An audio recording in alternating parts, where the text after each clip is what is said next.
Introduction. Amit and Sanjay are planning to purchase some articles from the market. For this, Sanjay is ready and waiting for Amit. Amit is combing his hair. After combing, when he puts the comb on the table and again picks the comb, then he gets surprised. He observes that some pieces of a paper are stuck to the comb. He shakes the comb well, but only few falls down, while others are still stuck to it. He asks Sanjay that why paper pieces are attracted towards the comb. Sanjay tells him that it was due to the attraction of charges. When you comb the hair, then comb gains charge due to rubbing. When this comb comes in contact with the paper, then opposite charge gets developed on the paper, and due to this, they both attract each other. Students, electric charges are present everywhere around us. Today we will study about the electric charges and fields. Objectives. At the end of this lesson, you'll be able to define electric charge, define conductors and insulators, know about charging by induction, understand basic properties of electric charge, define Coulomb's law, calculate forces between multiple charges, describe electric field, draw electric field lines, know about electric flux and electric dipole, analyze dipole in uniform external field, calculate continuous charge distribution, define Gauss's law and its applications. Electric charge. There are two kinds of charges, positive charge and negative charge. Like charges repel each other and unlike charges attract each other. If two glass rods rubbed with silk cloth are brought close to each other, they repel each other. If two plastic rods rubbed with silk cloth are brought close to each other, they repel each other. If one glass rod and one plastic rod is rubbed with silk cloth are brought close to each other, they attract each other. Electric charge is a scalar quantity. SI unit of charge is Coulomb. Every neutral object contains an equal number of electrons and protons. When the number of electrons and protons are not equal, the object possesses a net positive or negative charge. Conductors and insulators. Materials are classified in terms of their ability to allow electric charge to move or be conducted through them. Conductors are materials that readily conduct electric charge. Metals are good conductors, for example, copper, silver, aluminium, and gold. In a metallic conductor, the number of free electrons that can move throughout the material is large. The exact number of electrons detached from each atom depends on the nature of the material. Insulators are materials that do not readily allow electric charge to move. Examples of good insulators are rubber, wood, glass, and mica. In an insulator, there are no free electrons. All the electrons are bound to their parent atoms and conduction of charge is not possible. Charging by induction. The process of giving one object a net electric charge without touching the object to a second charged object is called charging by induction. When a conductor is connected to the earth by means of a conducting wire, it is said to be grounded or earthed. Let's take an example to understand this phenomenon. Bring a negatively charged rod near an isolated uncharged sphere. As a result, the part of the sphere nearest the rod becomes positively charged and the part farthest away becomes negatively charged. Connect grounding wire to the sphere. Some of the electrons will now leave the sphere and move to the earth. Remove the ground connection. The conducting sphere is left with an excess of induced positive charge. Remove the rubber rod. The conducting sphere is now left with a net positive charge. Basic properties of electric charge. Additivity. The total charge of a system is the algebraic sum of all individual charges distributed over different parts of the system. For example, the total charge of a system containing 4 charges, 2 Coulomb, minus 5 Coulomb, minus 6 Coulomb, and 4 Coulomb is equal to minus 5 Coulomb. Conservation of charge. The total charge of an isolated system remains constant during any process. Charge can be transferred from one body to another, but it can neither be created nor destroyed. For example, grounding of the charge. Quantization. Any charged body has a total charge that is, an integral multiple of a certain smallest amount of a charge E. The smallest amount of free charge E that has been discovered is the charge on an electron or a proton having magnitude 1.60 into 10 raised to the power minus 19 Coulomb. Any charge Q on an object can always be expressed as Q is equal to NE, where N is an integer. Coulomb's law. The magnitude of the electric force exerted by one point charge on another point charge is directly proportional to the product of the magnitudes of the charges and inversely proportional to the square of the distance between them. The force is directed along the line joining the two charges.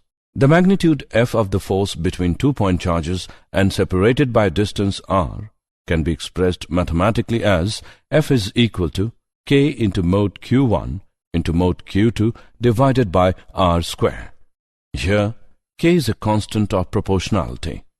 For vacuum and in SI system, Coulomb's law becomes F is equal to 1 upon 4 pi epsilon naught multiplied by mod Q1 into mod Q2 divided by r square.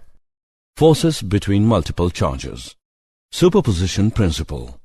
For an assembly of charges, the total force on a particular charge is the vector sum of the individual Coulomb forces exerted on it by all other charges, the force between any two charges being unaffected by the presence of other charges. For a system of n charges, Q1, Q2, Q3, and so on till Qn, the total force F1 on charge Q1 due to all other charges Q2, Q3, Q4, and so on till Qn is F1 is equal to F12 plus F13 plus F14 and so on till F1n. This equation can be written as example. Let's take an example on Coulomb's law. Find the force on the center charge in given figure. Let's see the solution. Let F1 be the magnitude of the force with which charge Q2 is attracted towards Q1. We know that F is equal to 1 upon 4 pi epsilon naught multiplied by Q1 Q2 upon r square. Put the values in this equation, we get F1 is equal to 45 into 10 raised to the power minus 3 Newton, which is equal to 0.045 Newton. F2 is the magnitude of the force with which charge Q2 is attracted towards Q3. Put the values in the above equation, we get F2 is equal to 16.875 into 10 raised to the power minus 3 Newton, which is equal to 0.0169 Newton. Net force F experienced by Q2 is directed towards Q1 and is given by F is equal to F1 minus F2, which equals 0.045 minus 0.0169 Newton, which is equal to 0.0281 Newton. Electric field. There is a region of space around a charge or a system of charges within which other charged particles experience electrostatic forces. This region is known as an electric field. The electric field E at a point is defined as the electric force F experienced by a small positive test charge Q naught, placed at that point, divided by the charge itself. E is equal to F upon Q naught. The electric field E is a vector having the same direction as the force F on a positive test charge. The SI unit of electric field is Newton per Coulomb. The electric field at a point is given by E is equal to 1 upon 4 pi epsilon naught multiplied by Q upon r square into r cap. The superposition principle holds when calculating the electric field due to a group of point charges. E is equal to E1 plus E2 plus E3 and so on till En. This equation can be written as E is equal to summation from I equals 1 to n of 1 upon 4 pi epsilon naught multiplied by Qi upon Rpi square into Rpi cap. Electric field lines. Electric field lines are a kind of map that gives the direction and indicates the strength of the electric field at various places. The field lines always begin on a positive charge and end on a negative charge or at infinity in the case of a single charge. The number of field lines leaving a positive charge or approaching a negative charge is proportional to the magnitude of the charge. No two field lines can cross each other. The relative closeness of the field lines indicates the relative strength of the electric field in various regions. Electric flux. Electric flux, phi E, is a measure of the number of electric field lines cutting through a hypothetical surface in an electric field. For a planar surface of area S immersed in a uniform electric field E, the electric flux is defined as phi E is equal to Es cos theta. When E is perpendicular to the surface, theta is equal to 0 degree and phi E is equal to Es, a maximum value. In this situation, a maximum number of field lines pass through the surface. When E is parallel to the surface, theta is equal to 90 degree and phi E is equal to 0. In this case, no field lines pass through the surface. For an arbitrary closed surface immersed in a general electric field, the electric flux is defined as an integral over the surface of E cos theta. The SI unit of electric flux is Newton meter square per Coulomb. Electric dipole. A pair of two-point charges, minus q and plus q, having the same magnitude but opposite signs, separated by a distance 2a, is called an electric dipole. The line joining the two charges, minus q and plus q, is called the dipole axis. The electric dipole moment P of an electric dipole is a vector pointing from the charge minus q towards the charge plus q and having magnitude equal to the charge q times the distance 2a between the charges. P is equal to 2aq p cap. Dipole in an uniform external field. Let's consider a dipole placed in a uniform electric field E, with the dipole moment P making an angle theta with E. Force on charge plus q is QE and on charge minus q is minus QE. Since the forces are equal and anti-parallel, the net force on the dipole is 0. However, the two forces QE and minus QE form a couple. Magnitude of the torque is equal to magnitude of each force into arm of the couple. This equation can be written as tau is equal to cross product of P and E. Continuous charge distribution. The electric force on a point charge q due to a charge distribution can be conveniently calculated by assuming the charge distribution to be a continuous one. Calculation procedure. Divide the charge distribution into infinitesimal elements. Find the force on charge q due to one such element dq, assuming it to be a point charge. The resultant force on charge q is obtained by the integration of the field contributions due to all other charge elements of the charge distribution. Linear charge density, lambda. This term is used when the continuous charge distribution is along a line and is defined as the total charge per unit length of the line. Its SI unit is Coulomb per meter. Surface charge density, sigma. This term is used when the continuous charge distribution is over a surface and is defined as the total charge per unit area of the surface. Its SI unit is Coulomb per meter square. Volume charge density, rho. This term is used when the continuous charge distribution is over a three-dimensional region and is defined as the total charge per unit volume of the region. Its SI unit is Coulomb per meter cube. Gauss's law. Gauss's theorem. The electric flux phi E through a Gaussian surface is equal to the net charge Q enclosed by the surface divided by epsilon naught, the permittivity of free space. Gauss's theorem is used to compute the charge inside a closed surface if E is known for all points on the surface. Application of Gauss's law. Field due to an infinitely long straight uniformly charged wire. As a Gaussian surface, we choose a circular cylinder of radius r and length L with its axis along the wire. If lambda is the linear charge density of the wire, the charge within the Gaussian surface is L lambda.